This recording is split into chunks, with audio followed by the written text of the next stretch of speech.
ಇಂಚು 1 ಇಂಚು 1.5 ಇಂಚು cutting ಬರುತ್ತೆ, ಅದರಲ್ಲಿ ಅರ್ಧ ಇಂಚ್ ಕಟಿಂಗ್ ಬರುತ್ತೆ.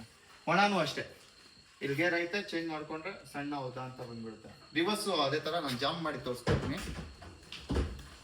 ಇನ್ನ ಒಂದು ಒಣ ಮೇವು ಈ ತರ ಕೊಟ್ರೆ ಏನಿಲ್ಲ, ಕೆಲವುದು ಲೂಸ್ ಇರುತ್ತೆ ಫುಲ್ಲು, ಅದೇನ್ ಮಾಡ್ತೀವಿ ಹಂಗೆ ಬಿಟ್ಟು ಕೊಡ್ತೀವಿ. ಅವಾಗ ಏನಾಗುತ್ತೆ, ಕನ್ವೇರ್ ಬೆಲ್ಟ್ ಅಲ್ಲಿ ಸುತ್ಕೊಂತದೆ, ಮತ್ತೆ ಬ್ಲೇಡ್ ಹೋಗು ಸುತ್ಕೊಂತದೆ. ಅವಾಗ ಏನ್ ಮಾಡ್ಬೇಕು, ಆ ಲೂಸ್ ಹುಲ್ಲು ಈ ತರ ರೋಲ್ ಮಾಡ್ಕೊಂಡು ಕೊಟ್ರೆ ಏನಾಗುತ್ತೆ, ಅದು ಸುತ್ಕೊಳ್ಳಲ್ಲ. ನಾವ್ ಹಂಗೆ ಲೂಸ್ ಹಾಕೊಟ್ರೆ, ಇದು ಕಡ್ಡಿ, ಇದು ಒಣ ಕಡ್ಡಿ, ಇದೇನಿಲ್ಲ ಪ್ರಾಬ್ಲಮ್ ಇಲ್ಲ. ಇದು ಹುಲ್ ಬರುತ್ತೆ ಅಲ್ವಾ, ಅದು ಲೂಸ್ ಇರುತ್ತೆ.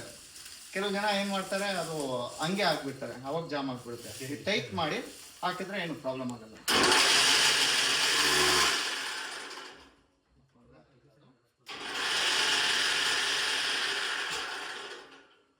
ರಿವರ್ಸ್ ಹಂಗೆ ಬರ್ತದೆ. ನೀವು ಎಷ್ಟಾದ್ರೂ ಮೇವು ಒಂದು ಕಚ್ಕೊಳ್ಳಿ, ರಿವರ್ಸ್ ಆದ ತಕ್ಷಣ ಎಲ್ಲ ಆಚೆ ಬಂದ್ಬಿಡುತ್ತೆ. ಬೇರೆ ಮಷೀನ್ಸ್ ಅಲ್ಲೆಲ್ಲ ನಾವು ಹೋಗ್ಬಿಟ್ಟು ಆಫ್ ಮಾಡಿ ತಿರ್ಗಾ ಎಳಿಬೇಕು, ಎಲ್ಲ ಬ್ಲೇಡ್ ಎತ್ತಿ ಕೈ ಹಾಕ್ಬಿಟ್ಟು ತೆಗಿಬೇಕು. ಇದರಲ್ಲಿ ಆ ತರ ಇಲ್ಲ, ಆಫ್ ಇಲ್ಲಿಂದಾನು ಮಾಡ್ಕೋಬಹುದು, ರಿವರ್ಸ್ ಫಾರ್ವರ್ಡ್ ಇಲ್ಲಿಂದಾನು ಮಾಡ್ಕೋಬಹುದು. ಹೇಗೆ ಅನ್ಸ್ತು ಸರ್ ಮಷೀನು? ಚೆನ್ನಾಗಿದೆ ಸರ್. ತಗೋಬೋದಾ ಬೇರೆಯವರು? Thank you sir.